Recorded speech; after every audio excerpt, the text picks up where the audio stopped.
Just a heads up, everyone, we are live.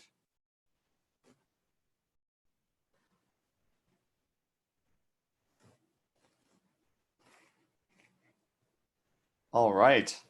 Well, we just broadcasted and went live. Typically, at this point, people start filtering into the events today, and what we've had people do just in the minute or two to get everyone back from another meeting or back onto the if it's taking a couple minutes to get connected. We just wanted to ask some folks to just type in the chat section what you're binge watching on Netflix or Prime or your favorite streaming service. Yeah, we'll just, and I always like to say I selfishly do this just to understand what other people are doing so I could take this and put it into my, my must-watch list. So a couple of good ones have come up so far. Dead to Me, which I haven't watched and heard a lot of good things about. Ozark and Billions. I don't know if I can +1 or like them on the chat, but that's a really good one. Yes, the Michael Jordan documentary is fantastic. Yeah, The Last Dance, that's what it's called. Mrs. America, I don't know anything about that, so maybe we can hear a little more about that. If you just joined, I know a few other people have joined since we started. We're just giving people a minute to connect in before we get going here and just having a little fun, understanding what people might be binge watching at home, when they're kind of in quarantine or not able to get outside as much as they used to. Top of the Lake, that's a new one to me. I got to look that one up as well. All right, so it's 2 minutes past the hour. Unorthodox is good as well. But 2 minutes past the hour, so we're gonna get started here. My name is Rob Catalano, and I'm one of the co-founders of InnovateWork. And InnovateWork is actually an event series that's been conducted in about 6 or 7 cities around the world, which is really bringing the HR, business, and leadership community together to talk about what's happening in the world of work and how are we innovating and learn from each other, especially as the workforce is changing all around us. We have events that typically, we're started out at 30, 40, 50 people. We're getting 350, 400 people together in a room. But unfortunately, with everything happening in the world, we're unable to bring people together in that form anymore. So we didn't want to be discouraged, and we decided to take this concept of InnovateWork in a more virtual way. In the last month, we've conducted about 5 of these sessions in different parts of the world. If you haven't noticed yet, my accent's a little different. I'm actually in Canada right now, where it started. But we've had it in the US and in Canada, in the UK in a couple of weeks, Australia, and just taking it across and building much more broader community. Now, if you're wondering what this is all about, when we created this event, we had 3 major goals in mind. And it was to make sure people are educated on other things that are happening out there in the world of work and learning from wonderful speakers about their frame of mind or their wisdom of crowds of working in other organizations or their own. The other one was to engage. So, it's harder to engage when you're not in person, but we can still have a way to engage, whether it's through the chat or through the conversations today. We want people to engage with each other, not just in this, in this forum, but also in the future as well and after this event. And the last one is really to inspire, right? Inspire change in our personal lives or in our lives at work. So my hope is that everyone on today is going to listen to some fantastic speakers and do hopefully all 3 of these things, if not one of the 3 tonight. So just a quick overview of what's going to happen today. I'm going through a quick introduction just to kind of set the stage and go through all the housekeeping. Then we're going to hear from our 4 HR Passion Series speakers. And at the end, we're going to have some Q&A, and we really want people to be encouraged to do that as well. So if you're new to the Zoom client, if you've never used it before, just 2 quick points I wanted to make. On the bottom left is a chat function. So that's what people were putting in some comments, things that they were watching on Netflix, encouraging people, which it looks like on the chat right now. So if you have anything like that or you need any help, throw it into the chat, and we have a team that's going to help you from that perspective. But as you're hearing the speakers, if you have any questions and answers, any questions, we'll give you the answers later, you can use that in the Q&A section. And what we'll do is at the end, we're going to take all 4 speakers, put them in a more panel mode, and answer all of your questions. So, we typically get a lot of really great participation and that engagement that I was talking about. So hoping we can get it again today. Also just a quick thank you to our sponsors that make this happen. WorkTango is actually the organization I work for. There's a team that helps put this on, all the efforts of finding speakers, and it's just a big kind of thank you to the team that does just that. And we're an organization that helps companies hear the voice of their employees to understand the sentiment or measure engagement in their company. And the other organization is HR Gazette. It's an online community to educate and learn and provide great content and interviews from other HR leaders as well. So these are the two companies that started this thing back 3 years ago, and again have brought it online. So I wanted to give this quick introduction, but we do want to, we're not here to listen to me. We're here to listen to our wonderful speakers today. If you're wondering why 9 minutes, first off, a big thank you to the speakers. It's hard to do a 9-minute session. So, if we think about a lot of people, if you have an iPhone or, and I think for iPhone, 9 minutes is the snooze time. And when you press your snooze, it, waits 9 minutes until you get woken up again.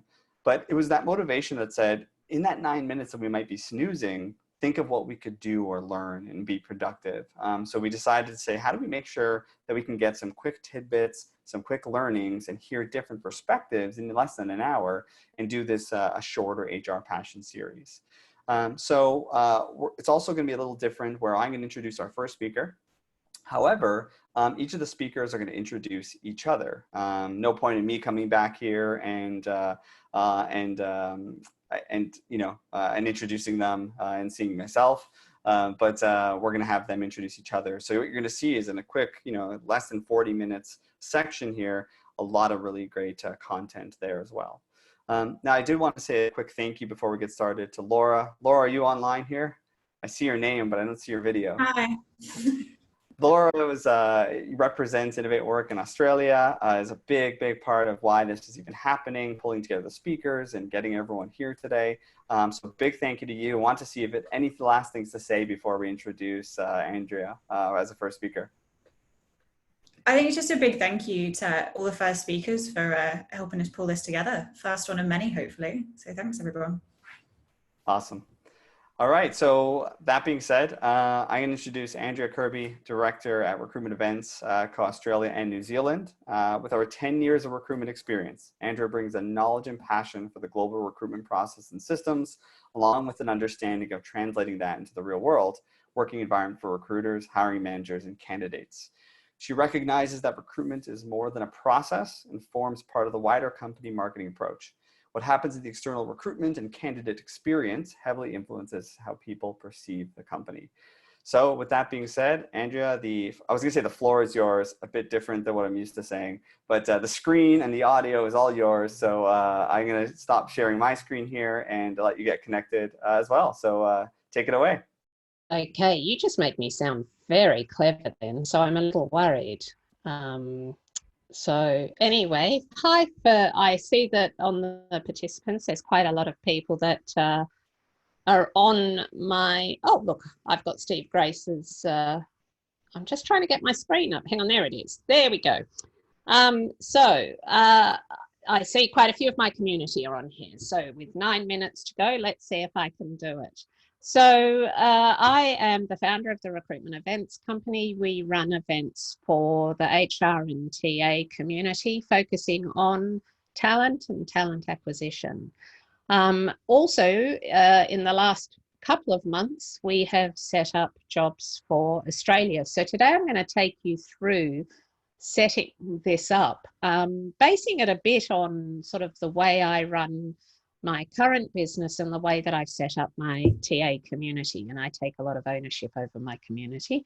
So Jobs for Australia is a not-for-profit organisation. It's a whole bunch of TA and HR people that have found themselves out of work at this time, located all around Australia. So our TA people are in Perth, Adelaide, Brisbane, Sydney, all around, all working from home.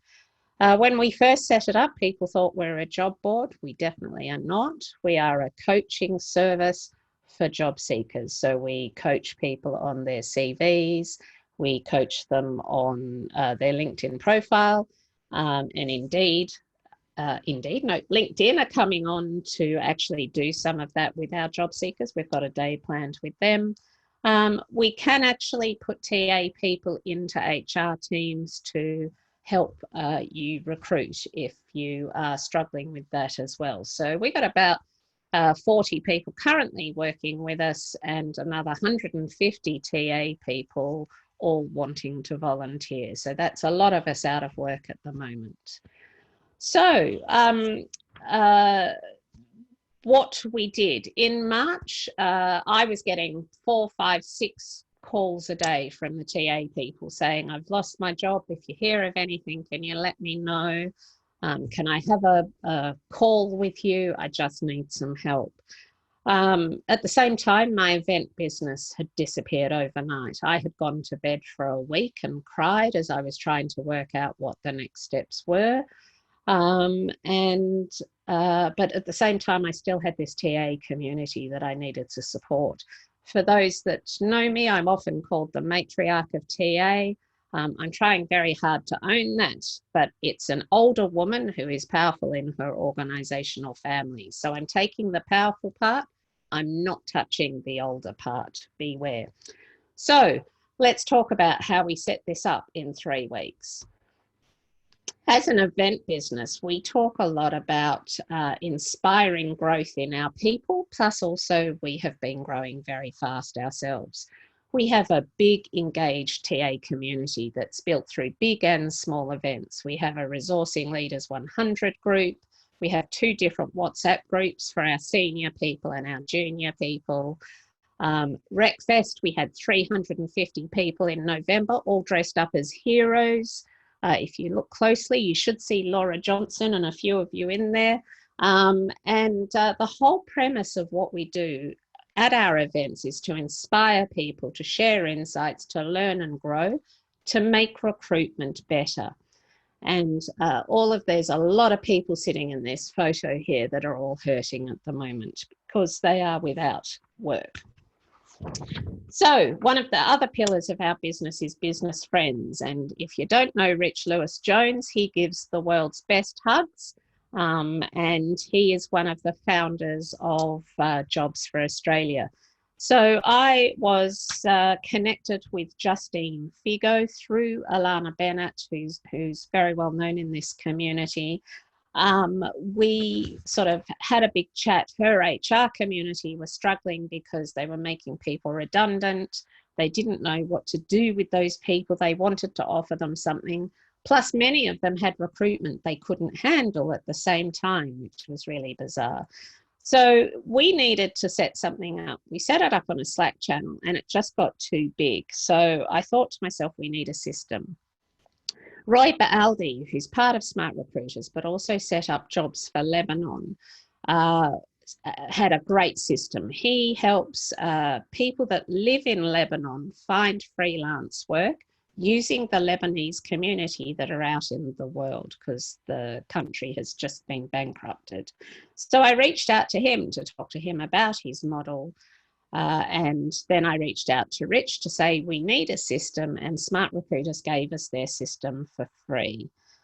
So Justine, Rich and I took 1 week to go, what does this look like? What can we do? And we put it out on our WhatsApp community to say, who wants to come and join us?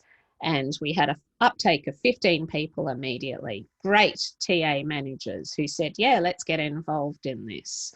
And so we then reached out to our clients, our vendors that we work with, like Indeed and Seek, who gave us a whole bunch of job seeker resources that we could use. So always when you are working, look for your business friends.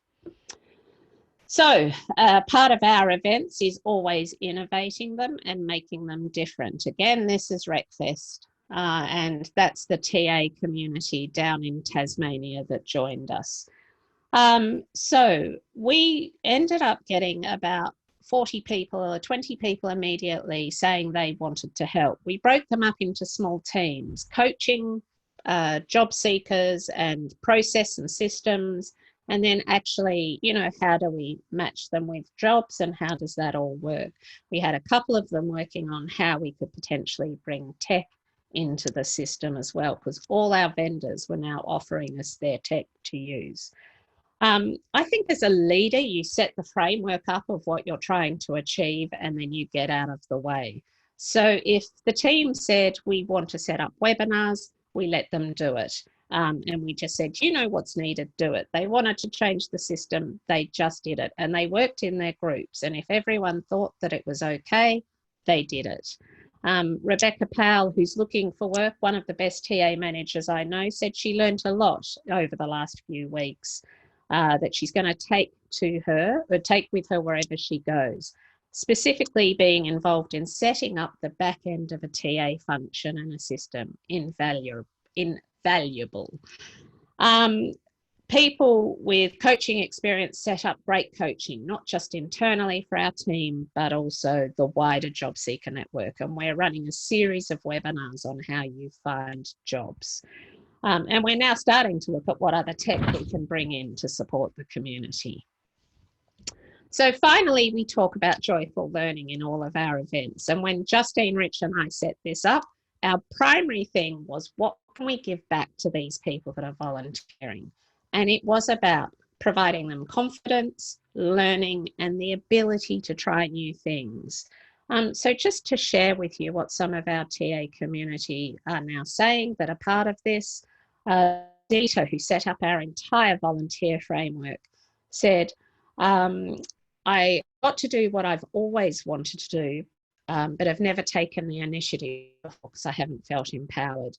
Jobs for Australia has helped identify my core skills, and also a network that is now actually going to be friends for life. So that made me all teary. Pavi, who got a job yesterday, we're really excited for her. She found a sense of purpose through the initiative, a means to feel fulfillment in assisting others, but also using her skills and being a subject matter expertise to help people, and found an avenue to learn new skills. And Jess, who just recently joined us as a volunteer, has found it a really humbling experience.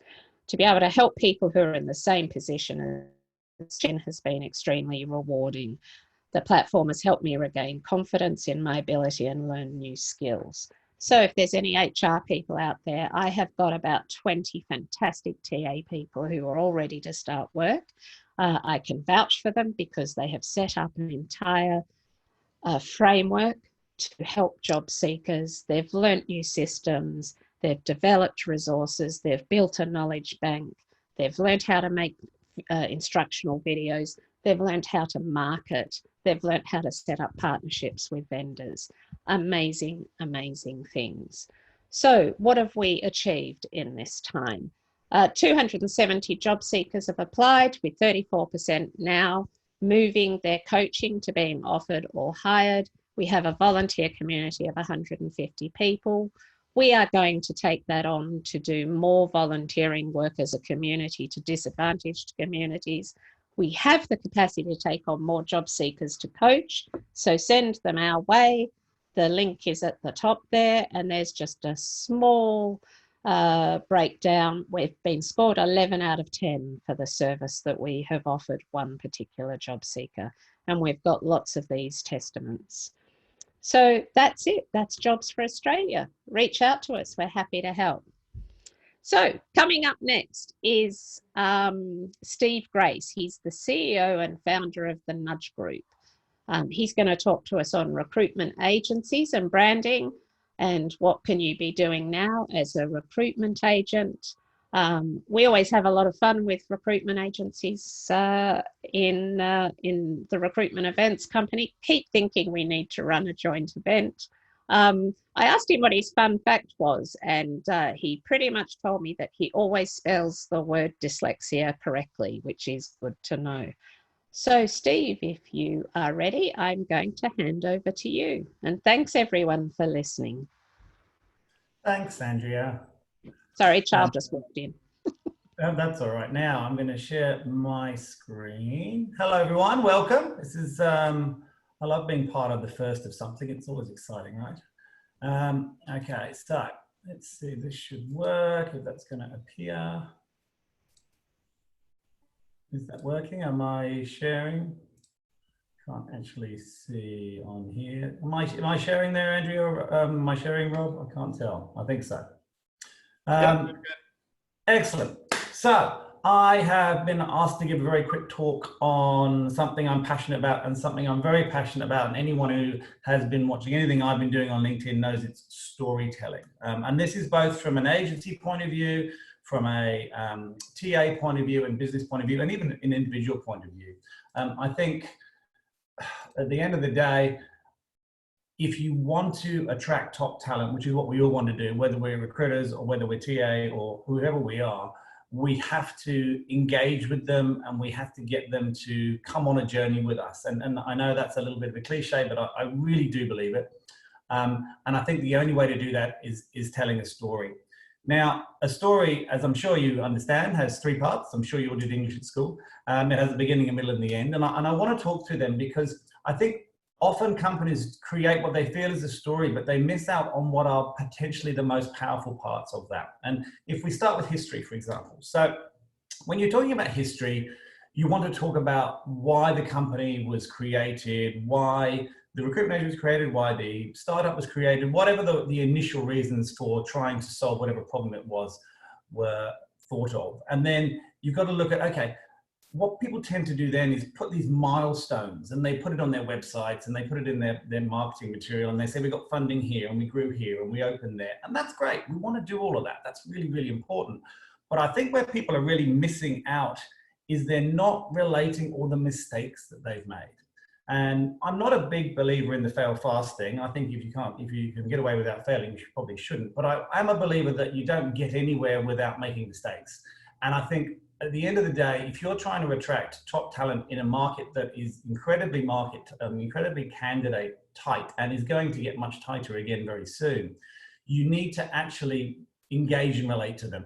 And giving them the bumps, the twists, the turns, the journey in terms of this is what we did wrong, and this is what we did to correct it, makes you far more human, makes you far more engageable as a business, and I think also makes you far more believable, because just telling them everything you've done so far is perfect is just not a reality.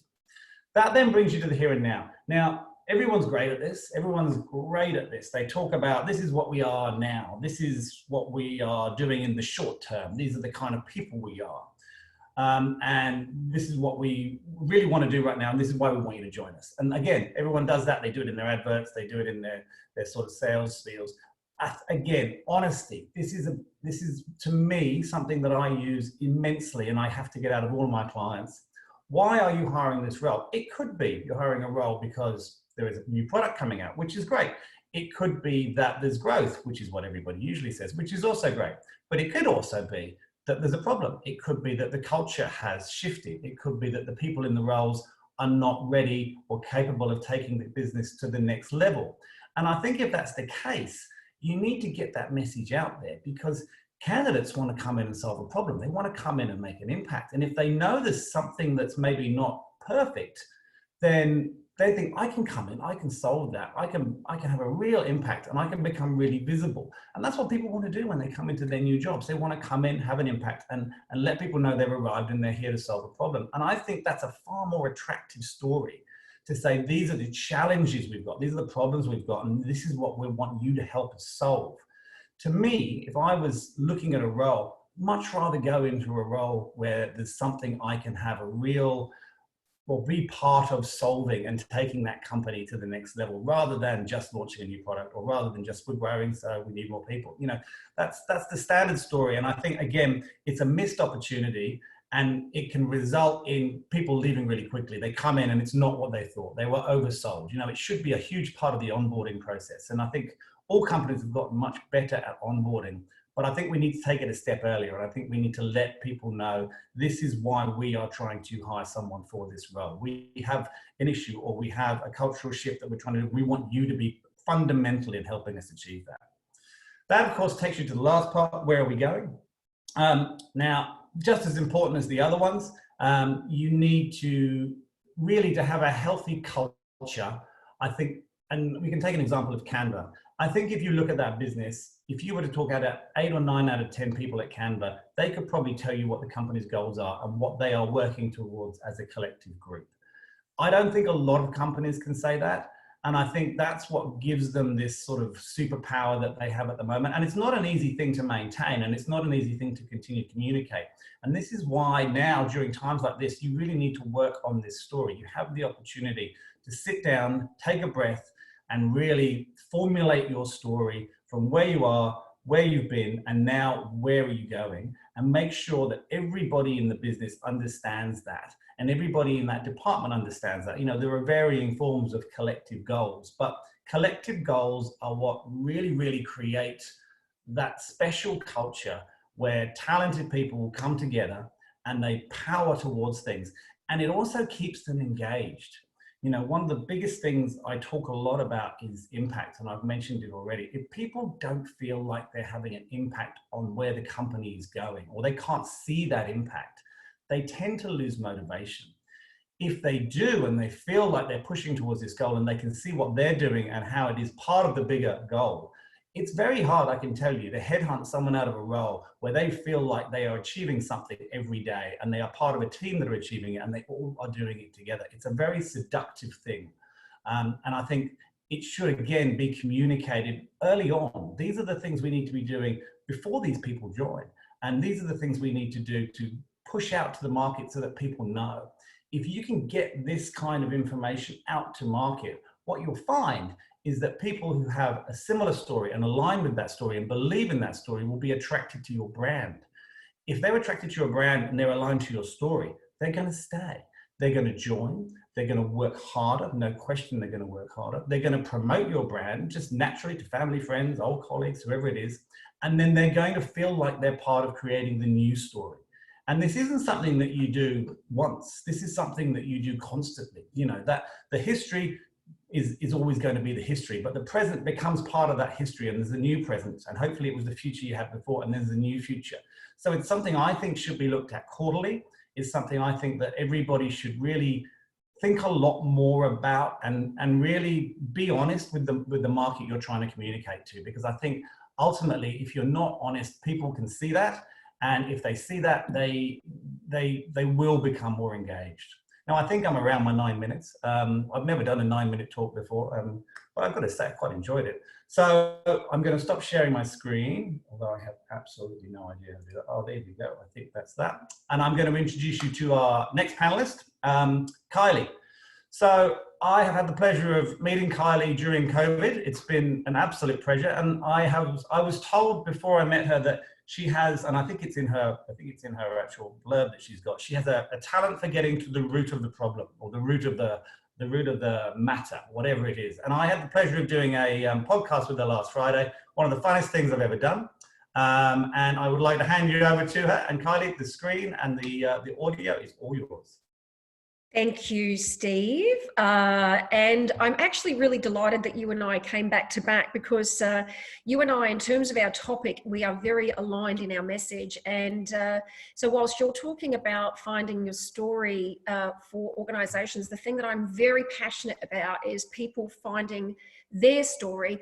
So my topic today is about how to find meaning and purpose. And I've called it In a Pandemic, but you could literally call this replace pandemic with a crisis, or any disruption. And in fact, where I'm looking from here is really the work that can be done to discover your own story and the power of your own story, so that you can get complete congruence with yourself and the organization you either do work with or one that you do want to work with. Before I get into it, I do want to start by saying to anyone who is on the call, really my condolences. It is a very, very difficult time, you know, whether you've lost your job, whether you've lost all sources of income in your business, you know, whether you're juggling homeschooling at home while trying to run a business. It's certainly a very challenging time. I did go through it personally myself about 6 years ago, after having 3 kids in the space of 3 years, and found that my entire world got turned upside down. And simply overnight, unfortunately, I had very bad news that a very close friend of mine had passed from suicide. And unfortunately, on that very same day, my husband's business went into administration. So I think the good news out of that for you to know is that what I did discover is that actually, and the core message that I really want to share with you today is that actually the real value of disruption, whether it's forced on you, whether it's not, is actually the source of all opportunity, all purpose, and all growth. And today I'm going to give you some very simple insights around that specifically. My deep expertise is in the area of congruence. So how to actually have what you say and your actions and your life be a direct match for that which you say you want.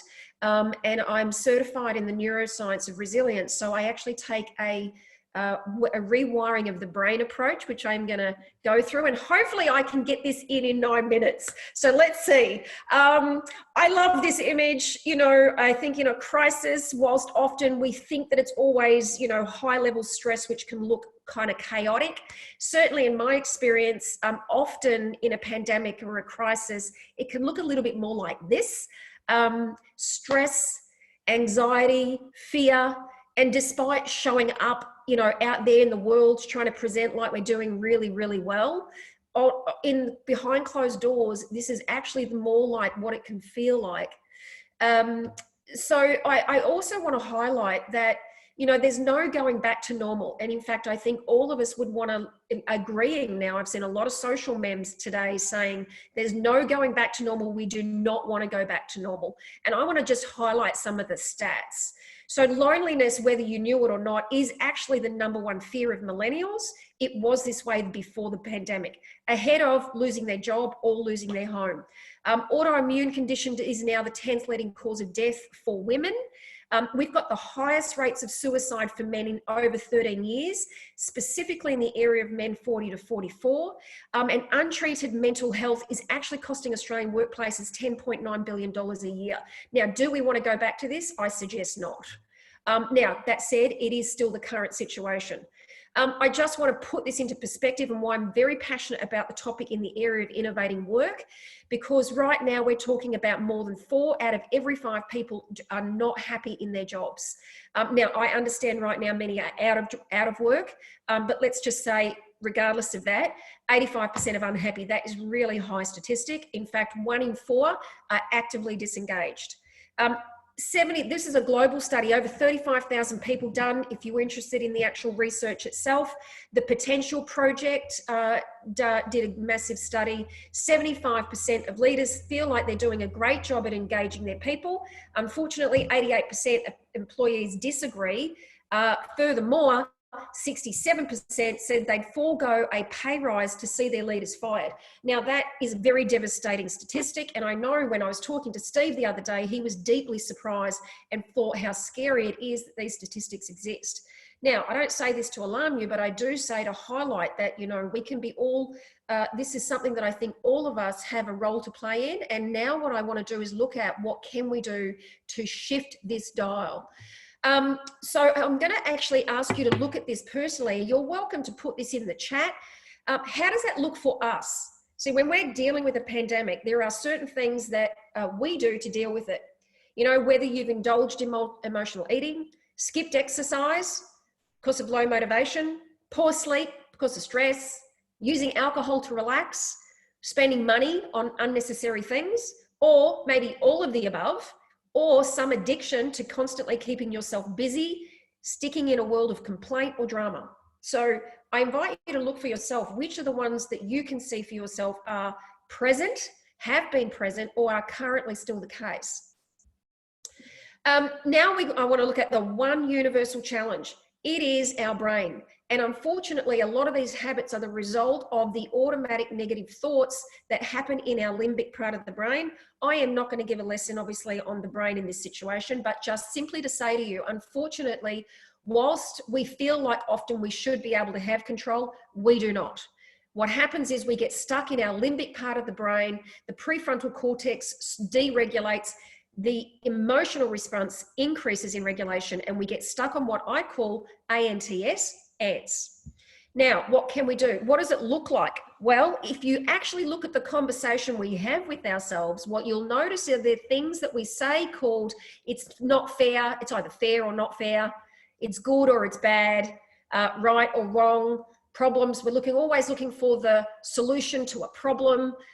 You know, you may have noticed that your kids have a lot of this, right? You know, I don't like that, I like that. Do you agree with this? Do you not agree? These are what happens in our dialect when we're actually dealing with the ordinary wiring of the human brain. Now, this is for everybody. You know, whether you feel like you're in a pandemic or not, no. This is actually just a normal state of our brain. Now, there's 3 drivers. I want to point to the 3 basic needs of the brain that are actually at the source of this. I'm not going to go into detail, simply to let you know that there are things that if you look in these domains, you can go to either these 3 things: the need for control, the need for connection, our need for pleasure and avoiding pain. If you attack any one of those 3 areas, you'll find you'll be able to get yourself out of stuck and into the discovery of purpose. So when are you at your best self? Well, I'm going to give you one specific area, and that's the area of congruence and goals. Now, Steve brought this up in his talk around businesses. If you do the work for yourself to be clear about this, and then you take action specifically on just even one goal, it is a way to disrupt the pain and actually get you into a state of purpose and meaning. So what does congruence look like? Well, 1, when you've got clear goals. 2, when you're actively pursuing those goals. 3, when you see results that are in line with your goals. And the 4th one is that when your thoughts and your actions do not conflict with any other goals. So one of the things I'm very passionate about in this space is people actually focusing in on their health, because while we don't have control over anything else going on out there, we have absolute control over our health. So in summary, I want to look at what does purpose specifically look like? What could you go looking for? 1, do you have a clear perspective on what's important? Are you practicing compassion? It's not easy out there. We have to be kind to ourselves. Connection. Can you find some simple joy just in the fact that you can breathe, which we often have to practice a lot? Courage is another one. We have to simply take action even when we know we're scared. And then finally, my number 1, actually, this is a big tip for me: remove anything from your life that's not consistent with fulfilling on your vision or your values or your purpose or your goals. And sometimes that's actually about removing things. Again, if I go to health, 2 things I suggest: get sugar out of your diet or stop drinking alcohol, which I know it's a difficult time to say stop drinking alcohol, don't do that.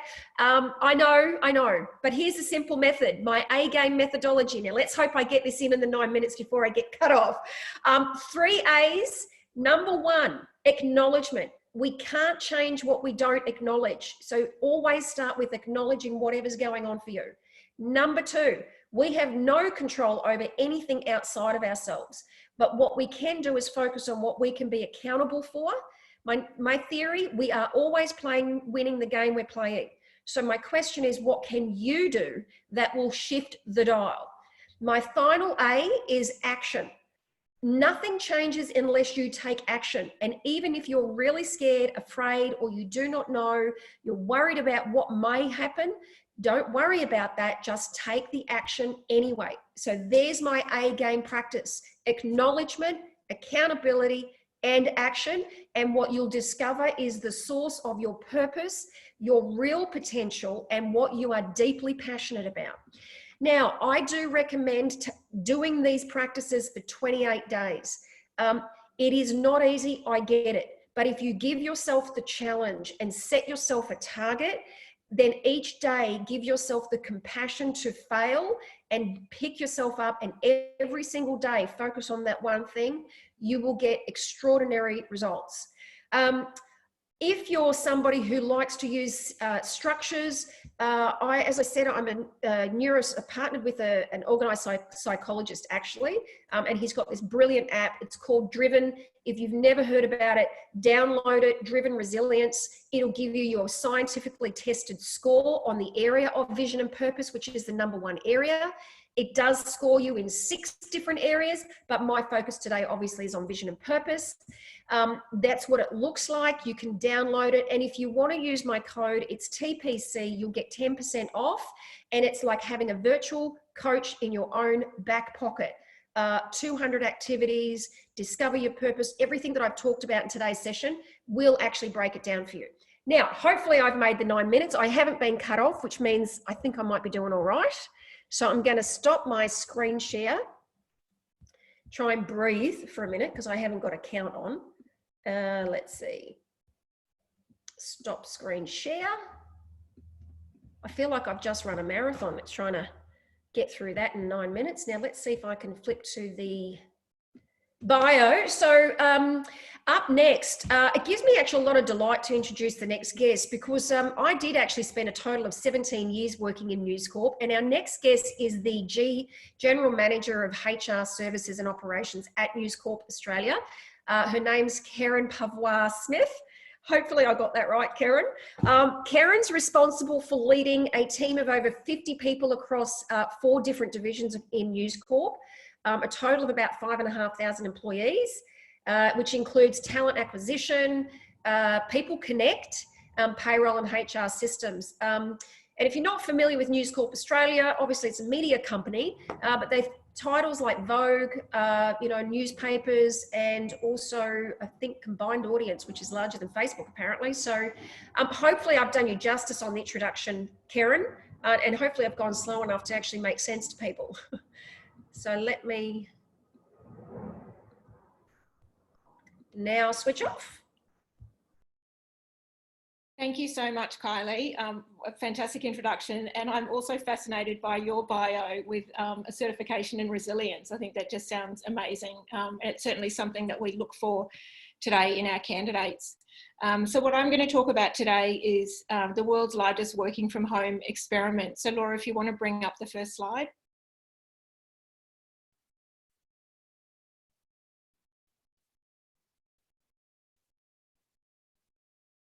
Thank you. So we're all participating in the world's largest working from home experiment, and working from home was kind of steadily on the rise well before COVID-19, but the pandemic really suddenly escalated that trend into this experiment that we all now find ourselves in. And whilst for some that might seem pretty normal and no big deal, for other organisations it's a huge change. And at News Corp, we actually only rolled out our flexible work policy 2 weeks before we all had to do a mass exodus from the office.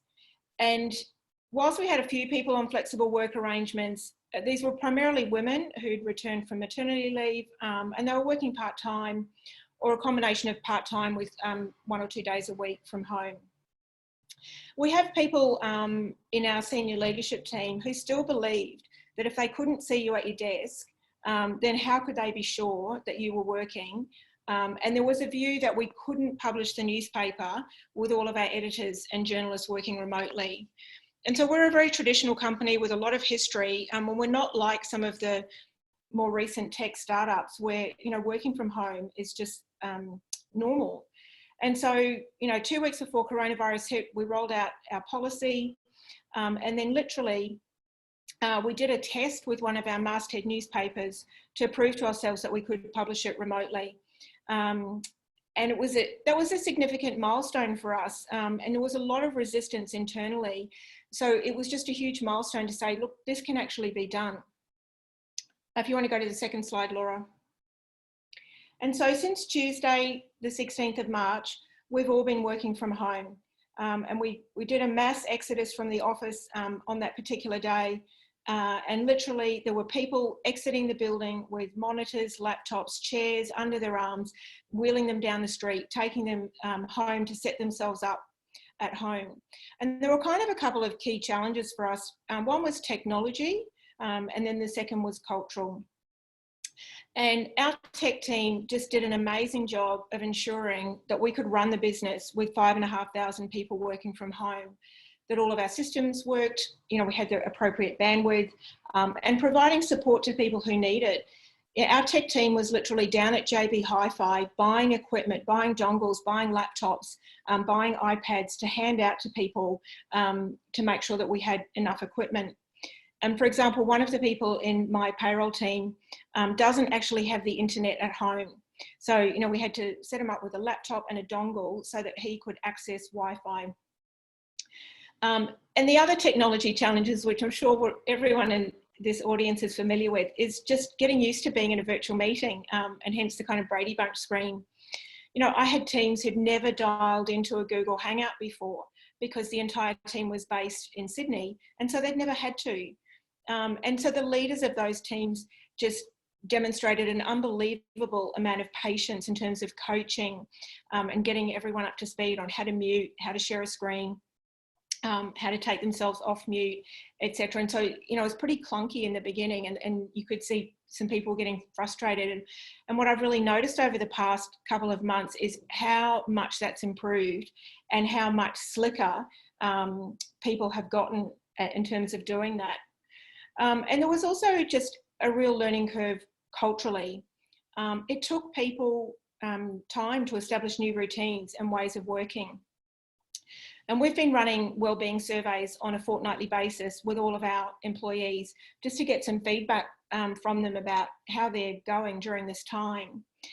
And at the beginning of the survey, you know, the feedback that we got was people felt like they had to be always on, and they were telling us that they were working harder than they'd ever worked before when they were in the office, because there weren't the usual distractions of, you know, chatting to a colleague at the water cooler, just, you know, getting a coffee for 10 minutes, that bit of social chit chat about what happened on the weekend. And then we had parents who were struggling with trying to balance work and homeschooling. And we've also had, you know, new people join our organisation. And in fact, one of my colleagues in the HR team, she joined us on the 15th of March. So she had one day in the office. And then from Tuesday the 16th, we've been working from home. So she's literally had to establish all of her relationships with her colleagues and her client groups completely remotely. But she's just embraced that challenge and done it absolutely beautifully. And then we've had farewells. You know, it's very strange to have a virtual farewell for a colleague that's leaving, and to not be able to give them a hug and, you know, to wish them well and to have a drink with them in real time. And then just the logistics of organising couriers and that kind of thing. And had another colleague who relocated with her husband from the UK. And so she had to self-isolate in an Airbnb for 14 days prior to starting work remotely. And her colleagues were ready to go and buy groceries for her and drop them off because she wasn't allowed to leave the Airbnb. But fortunately, the Airbnb host took care of this. And so just that collaboration and that willingness to support each other during this time has been quite incredible. And the other thing that we've been doing is we develop leader guides and employee guides, which we're updating on a weekly basis, just providing tips and tricks for leaders on how to lead remotely, how to support people, and also how to check in on people's mental health and well-being, because we're concerned that, you know, we've got people who live alone, people in different family situations, and they're not getting that kind of that social interaction that they would normally get. And so we've really coached our leaders on how to support for that. And if you'd like to go to the next slide, thank you, Laura. So what next? Well, what we've seen in the surveys is we've seen a real shift, and people are reporting that they're getting used to it. And in fact, they're more productive. They've got their routines established, and they're enjoying having more time for exercise, more time with family, and they're really happy to not to have to commute and to be able to use that time to do things that they enjoy doing. And so now, as life slowly does start to return to normal and we make a slow, gradual shift back to the office, people are asking us, well, can I work from home all of the time? Because I actually quite like this. Or at some of the time, I'd really like a long-term flexible work arrangement. And we've got people at the other end of the spectrum absolutely desperate to return to the office. And so for us as an organisation, it's been a fundamental shift in the thinking from this can't be done, or only with very few roles, to actually we've done it with all of our roles. Everybody apart from people who work in print centres, we've proved that we can work this way. And as a society, as I've seen some of you have been commenting in the chat, I think things will change. There won't be, you know, life won't go back to how it used to be. And I think what we as an organisation are doing is what can we keep from what we've learned during this time and take that forward And that's something that we've been communicating to our employees is when they return to the office, it won't be like it was in the past. And we're going to think about what are the positives that we can take from this, this recent time and incorporate that as part of our new normal. Working in the office will be different with social distancing, restricted numbers of people in meeting rooms and lifts. And I think our governments are going to start to look at their future investment in roads and public transport and energy and telecommunications and commercial real estate, and consider what are the impact on all of those things with the likelihood that we've now got more people working from home. Companies are realising that they don't need as large an office footprint as they currently have. And so I think cities are going to really start to reflect on their urban planning. There'll be remote workers in all parts of the city, so there might not be the need for kind of a central CBD, or that central CBD concept might change. Australian census data shows that 9.2 million Australians commute every day, or pre-COVID. And so if people work from home one extra day per week, that takes 1.8 million commuters off the roads and public transport every day. And so that's a massive shift. And so I think it's interesting as we go through this, how we'll look back on this time, much like those who lived through wars or the Depression or the plague, and how it bonded people together through a shared experience. But hopefully we'll all come out of this better and happier, and to Kylie's point, a bit more resilient. So now I'd like to hand back to Rob for any questions. Awesome. Thank you very, very much. Just if anyone can give their one word of thank you or awesomeness, or it's not easy to come up and talk in just 9 minutes and get a concept across. And I think they all did wonderfully. So thank you all for participating in that as well. I know it's not easy, so much appreciated. You know, I'm going to bring Laura on the screen too. I know she's having some internet connection issues, but wanted to start getting some Q&A. So there was a few that came up in the chat that I think someone got unanswered, which is awesome, which is nice. You kind of, Andrea chatted them in there, and I think a couple on the chat as well, but I'll lend it to Laura to kind of lead the Q&A section. And if people don't have questions, you run out, I got a couple as well, but I'll hold off for now. Yeah, I think just one, Karen, it sounds like I could have done with News Corp's tech support today. Computer crashed, then the internet went out. Might as well do it all in one day, right? I've got a couple of questions for Andrea, actually, if that's all right, just around jobs for Australia. Yep. I know we've talked about it before, but I think it'd be really great for everyone to know how they can get involved and how we can help. Are you looking for more volunteers? Are you looking for more candidates? What can we do to get involved in it? We definitely don't need any volunteers. We have a wait list. So we are, you know, job seekers. So if anyone is working with people that have lost their jobs that would like to just have some coaching, get them to register. Our team gets back to them within 48 hours and we talk to them about what they need from us and go from there. So, yep, job seekers. We've got 150 volunteers waiting for you. Wow, that's fabulous. There's been a question pop up in Q&A as well. So Cameron has got a question for Karen. So do you think there'll be any resistance to whole teams continually working remotely? No, I don't think there will. I mean, I think that'll depend on the team. I know I've talked to people in other organisations, and contact centres is one of the big areas where, you know, people who are running contact centres, they've now proved you actually don't need to have everybody together. We've got the tech, and people are quite happy to just work from home.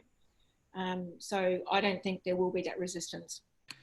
Could I'd love to just chime in on that one and ask a follow-up question, Karen. You'd mentioned that through the feedback from employees that people did seem overworked, and I think a lot of organizations are going through that. What has the organization done in response to that? Has there been any tactics or things you could share of, and maybe you're not there yet, maybe you are, but of how you've kind of dealt with or responded to that type of sentiment? Yeah, I think there's two ways, Rob. One was just through our leader and employee guides. As I said, we were updating these weekly based on the feedback we were getting in the survey.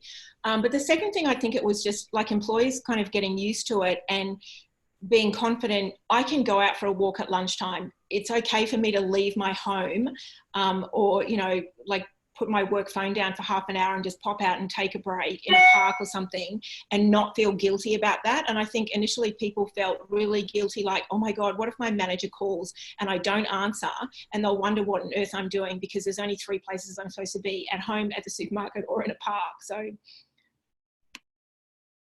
Awesome, thanks. On that, Karen, there's actually been a follow-up question for you again from Cam, who asked the original one, just around what sorts of conversations are being had around remote working and culture. Can that person who asked the question expand a little more on what they mean by that? It might take you a minute to type, so I'll jump in and just pretend I know what Cam was asking.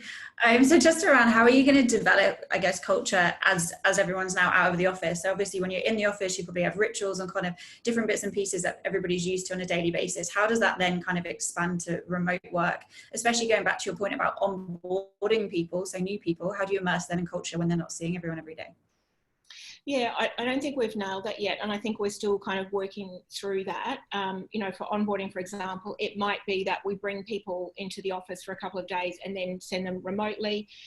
Certainly our leaders have started communicating more. So our executive chairman now does a weekly video from his home, which is about 5 to 6 minutes long, and just talks about the week and communicates that out to employees. And that's been amazing. And again, some of our leaders have really resisted that kind of communication, but, you know, so we've had the traditional town halls sort of 2 or 3 times a year, but that weekly video from our senior leaders has been amazing. And then the other thing is on Google Hub, people are just sharing photos of their own home office setup. And we've had a couple of initiatives like with Sorry Day, you know, people doing their own walk and posting a picture of themselves doing a walk. And then various teams have done their own kind of fun things. So there's lots of little things kind of going on like that. It's pretty organic at the moment. I don't think we've really had the time as an HR team to kind of really sort of do that in a planned way. Can I just also add to that, Laura? I'm a consultant. So my work, I source out to various consultants, and one of them is the Flex Agility Group, which specialises in actually flexible work practices and transforming cultural experience around that stuff. And why the resilience piece is relevant is because it actually looks specifically at an individual level, what are the ways in which we show up and the ways in which we behave. And I think sometimes we get messed up because we use the word culture, but culture is simply the collection of a group of individuals and the way they behave. And obviously it's one way to behave as an individual by yourself, but it becomes a completely different dynamic when you put in a group situation. And so certainly what I say in this time is we've got Flexible Working Day nationally is actually coming up on the 10th of June. I know there's I've seen a lot of conferences and videos actually around how to work better remotely and what people are doing. And I think the number one practice is certainly as an individual is to be more conscious of the impact that your own attitude, your own actions, your own thoughts and feelings and what you do actually has a direct impact on everybody else around you. Whether or not people can see you or not doesn't actually make any difference, because what truly matters is how your personal experience actually impacts yourself, because when it impacts you, that has a direct impact on how it influences other people.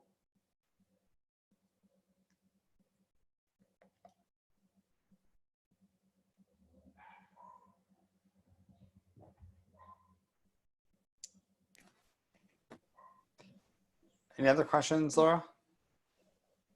No, sorry, it cut out. So I actually missed the start of Kylie's and it sounded like a great answer. No, I don't think there's anything else in Q&A unless anyone else has got anything else. One did just pop up that asked, do we think that there's a strong future for recruiting and developing teams remotely, meeting location agnostic recruitment as the organization moves forward? We're having that discussion on our leaders group at the moment. And part of that is actually learning to recruit remotely and the tools you need to do that. That being said, right at this point, there's a load of senior positions that are being put on hold if they're recruiting someone internationally, because they don't want to make the offer until they meet the person in person. So until we actually work out our recruitment process, I'm not sure that we're going to sort of quite get round to this location agnostic recruitment, because we always kind of want to see the person. And we have to get better at this remote working piece first. And I'm a little cynical about this whole new normal thing. I actually think at the end of the day, most companies will go after the money, and unless we can bring the change about ourselves, as Kylie has said, you know, our personal things, I don't know. I think at the end of the day, companies are going to want people sitting in places for periods of time.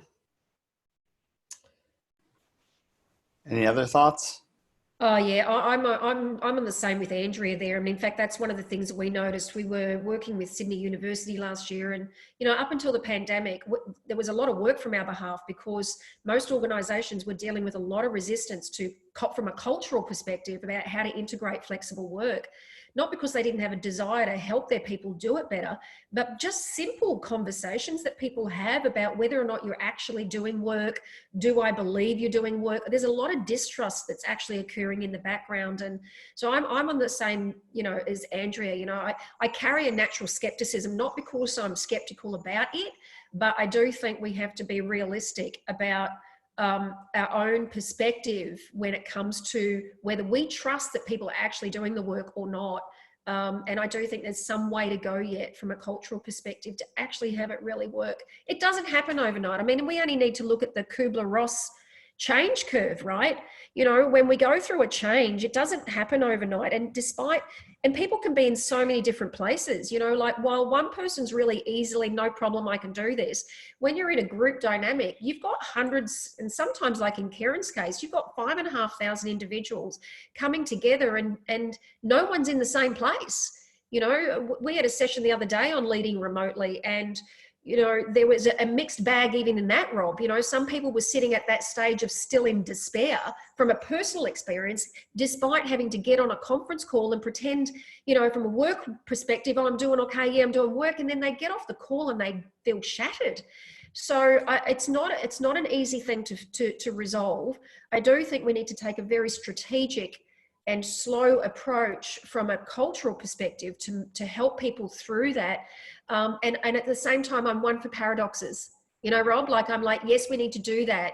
And at the same time, as individuals, we need to look for ourselves. What can I do here to help myself move through this in a way that supports myself and supports the people around me? Wonderful. I'd like to mention, I think I love this topic. I think it's fascinating, this topic. I think that someone actually just put a comment up on the chat that it's got to be driven by the leadership, which obviously it has. And you're all right, there's a huge distrust from a lot of leaders. I think there's also a small pocket of leaders who have actually learned to trust their employees for the first time. I mean, there's always that question, if you don't trust your employees, should you really have hired them? But I think what we'll see in terms of this location agnostic, I think you'll see some companies doing it, and I think you'll see them doing it well. And I think over time, and it will take a long time, I think you're right there, Kylie, we will see this change. I think ultimately, if you think about co-working spaces, if you think about losing the suit, if you think about all these changes that have happened, they've come in through people leading, and then other companies have taken years to follow. And I think the same thing will happen. You know, we work very heavily in startups and VC funded companies. I think a lot of those companies are probably going to be some of the ones that really lead it. And if they can make it work, it's far easier to make it work in a smaller organization than it is large, and they continue to grow, you'll begin to see other people start to follow it because employees want it, and it'll become something that is an attraction, you know, very much like the ping pong or the free food became. I think this will be the next thing, which I think is a bit more practical, but I think it's going to take a very, very long time. But I think, you know, maybe 5-6 years down the track, I think it will become a lot more commonplace than it is now. And I think it's a great thing, but it's not right for everybody. Some people can't work at home. They don't enjoy it. They find it stressful. It's not good for them, right? So that's fine. Other people actually flourish. So it's understanding how you manage that and understanding how it's seen to be fair, because quite often if someone's working from home because they're good at working from home and someone's bad and they're not allowed to, well, that could be seen as unfair. So how do you manage that? There's a lot of issues to work through, but I'm hoping we keep working through it, because I think I personally love it, but I know lots of my friends who hate it. So and Andrew is one of them apparently. So I think it's a really good topic, and I think it's one we can't let it fall by the wayside. I think we keep needing to push it. Shout out to all the extroverts. My 2 introvert team members want to work from home. I'm about to employ someone just to sit in an office with me and talk to me. Awesome. Well, Steve, I like what you said there. You know, there's a lot still to be done, and we're figuring it out. And I think that this is what these communities are all about. The fact is, in these times, you know, there is no book on what to do. We're all kind of writing it together. So, you know, in spirit of that, I really appreciate the time of all the speakers to share your knowledge and donate your time to have these types of conversations. So thank you so much. You know, I also want to be sensitive to time. I appreciate everyone that was on the call as well, and all your chats and questions. It's awesome to see a community come together like this during these times. So much appreciated. And a last big thank you to Laura and team for making this all happen. I'll leave it to you, Laura, for any last parting words, barring any technical issues or concerns, but hopefully there's none for the end here. I just really want to say a big thank you to the speakers. I think they're all awesome, and I know that no one was a big fan of 9 minutes to begin with, but we'll see how you all feel afterwards. We've got the second event on June 25th. So we'll start talking about that soon. But if anybody's got any feedback about today's format or anything else, please just let me know, and we can start building that into the future events. So thank you to everyone, really. Awesome. Have a good rest of the day. I'm nighttime over here, but have a good rest of the day, everyone. Bye-bye. Bye. Bye, everyone.